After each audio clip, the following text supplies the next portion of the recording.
Nah, yang sekarang ini jurnalis infotainment ini kan banyak di Jakarta, di Indonesia ini, sehingga perlu wadah perkumpulan yang resmi ya.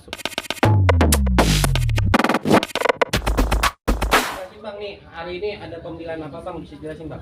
Jadi hari ini kita ini di sini bersama teman-teman jurnalis infotainment, kita mengadakan pembentukan yang namanya Perkumpulan Jurnalis Infotainment Indonesia. Nah, nama singkatannya adalah PJII, Perkumpulan Jurnalis Infotainment Indonesia, di mana yang hadir di sini adalah semua jurnalis infotainment ya. Dan kemudian tadi sudah ada pemilihan secara 2 kali pemilihan, di mana yang terpilih sebagai ketua umum dari PJII adalah Bapak Taufik ya. Sekarang di samping saya adalah ketua dari PJII.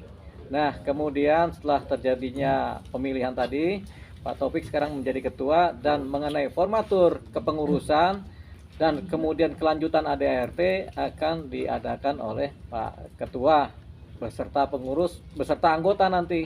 Jadi semuanya akan mengadakan rapat ADART mungkin dalam seminggu atau 2 minggu ke depan setelah terbentuknya pengurus ya. Jadi itu tadi. Jadi kami ucapkan selamat kepada teman-teman jurnalis infotainment Indonesia ya, dengan terbentuknya Perkumpulan Jurnalis Infotainment Indonesia, yang kemudian akan kita ajukan sebagai perkumpulan yang berbadan hukum resmi yang akan didaftarkan di AHU ya, di Departemen Hukum dan HAM ya. Jadi itu tadi.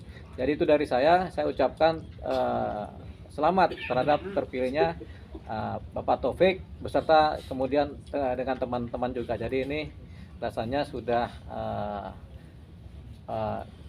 indah ya. Jadi silakan nanti Pak Taufik yang akan meneruskan, karena ketuanya adalah Pak Taufik sekarang sebagai ketua PJII begitu. Bang Dio, mungkin awalnya tergerak untuk mendampingi PJI ini mungkin gimana Bang?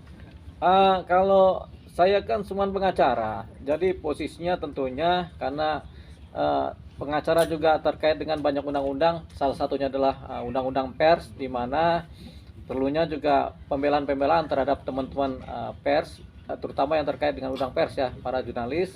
Akhirnya namanya kita pengacara, kita memang akhirnya melihat bahwasanya undang-undang pers ini, terutama para pelakunya yaitu para jurnalis, memang perlu di backup secara hukum ya. Kalau ada apa-apa perlu pembelaan ya, supaya jangan kemudian gampang dijolimi oleh pihak-pihak lain. Jadi, nah yang sekarang ini jurnalis infotainment ini kan banyak di Jakarta, di Indonesia ini, sehingga perlu wadah perkumpulan yang resmi ya, supaya nanti mereka tidak bergerak sendiri-sendiri. Karena sekarang kan udah musim, udah ada masa di mana YouTube sendiri, TikTok sendiri, kemudian medsos-medsos juga sendiri. Nah, ini mereka perlu wadah yang kemudian memperjelas identitas sebagai jurnalis begitu. Jadi itu tadi kemudian yang menjadi latar belakang terbentuknya PJII. Mudah-mudahan nanti semakin banyak anggotanya, semakin kuat, sehingga posisinya sebagai jurnalis yang resmi juga kemudian bisa diterima oleh masyarakat. Ini juga kepentingannya adalah kepentingan untuk pembelaan hukum, kepentingan untuk kesejahteraan dan lain-lain. Gitu. Jadi itu kepentingannya. Bang, berarti bisa dibilang kalau misal di antara kita semua nih ada yang disomasi atau diancam oleh salah satu pihak manapun, oleh ya orang-orang besar atau orang-orang yang menengah, Abang siap maju membela dan bersama Pak Taufik untuk ya, tentunya kita secara bersama-sama akan membela membela yang lain. Jadi nggak sendiri-sendiri lagi, tapi adanya satu disomasi atau kemudian dikenai hukum, ada pembelanya, yaitu kita semua sebagai anggota dari PJII. Nah, saya kebetulan adalah berada di wilayah PJII sebagai bagian dari PJII, mungkin sebagai pengacaranya saja. Nanti kita akan membela kepentingan-kepentingan hukum dari anggota-anggota PJII dimanapun berada. Begitu. Jadi kedepannya kalau ada yang somasi, ya kita bela, kita jawab somasi mereka dengan jawaban dari perkumpulan kita. Begitu. Nah, untuk PJII ini mulai resminya mulai terbentuk badan hukumnya mulai kapan Bang? Biar jadi kita bisa nanti bisa Ya, jadi ngomong nanti. setelah ada ketua akan membuat formatur pengurus.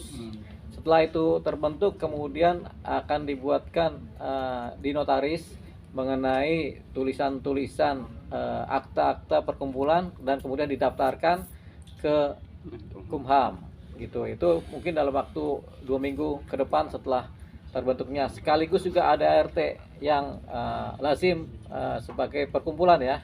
Ada RT yang lazim sebagai perkumpulan dan ada RT khusus di mana ada keadaan-keadaan khusus yang kemudian dicantumkan sebagai ada ART khusus. Untuk sementara kita akan membuat ada ART perkumpulan jurnalis ini, dan itu nanti didaftarkan, dibuat oleh notaris dan kemudian didaftarkan di Kumham gitu sebagai badan hukum. Bang Taufik, mungkin pentingnya organisasi ini untuk mewadahi teman-teman khususnya jurnalis infotainment, bagaimana dari Bang Taufik sendiri? Ya, terima kasih. Selama ini kan kita tahu bahwa tidak semua teman-teman yang ada di lapangan jurnalis itu atau pekerja jurnalis itu terlindungi secara hukum. Apakah itu organisasi resmi seperti PBI yang berada di bawah naungan Dewan Pers ya Bang ya. Jadi banyak Bang Dio membaca bahwa banyak teman-teman yang terutama karena mungkin Bang Dio sering berinteraksi dengan teman-teman infotainment tidak punya induk atau wadah yang bisa menampung untuk bagaimana memperhatikan risiko-risiko kerja kita di lapangan. Tadi Bang Dio mencontohkan bahwa banyak teman-teman yang sekarang kita tahu punya YouTube sendiri, punya TikTok atau medsos sendiri, yang risiko kerjanya tentu kita paham juga di lapangan. Kita tidak bisa ketika ada klien atau narasumber yang komplain terhadap pemberitaan ataupun hasil yang kita produksi, itu secara pembelanya secara undang-undang pers, karena kita tidak masuk dalam situ. Kalau ada undang-undang pers mungkin hak jawab itu berlaku. Tapi karena kita tidak ada, maka Bang Dio melihat peluang ini, dan disinilah wadah itu Bang Dio untuk mendampingi teman-teman secara kelembagaan, secara hukum. Kira-kira itu. Tapi bukan hanya itu, mungkin nanti ke depan juga kita akan coba untuk bagaimana teman-teman ini memperhatikan keselamatan kerja, ya, selain tadi risiko kerja ya Bang ya. Itu banyak hal nanti yang setelah nanti ini baru pas malam ini baru pertama kita terbentuk. Kebetulan alhamdulillah dapat amanah dari teman-teman semua. Saya sebagai ketuanya, nanti kita akan mencoba menyusun kepengurusan secara lengkap dan membentuk ADART, apa hak dan tanggung jawab anggota dan pengurus itu. Nanti di situ nanti kita akan bergerak bersama bahwa perkumpulan jurnalis infotainment Indonesia ini dari kita untuk kita. Mungkin seperti itu.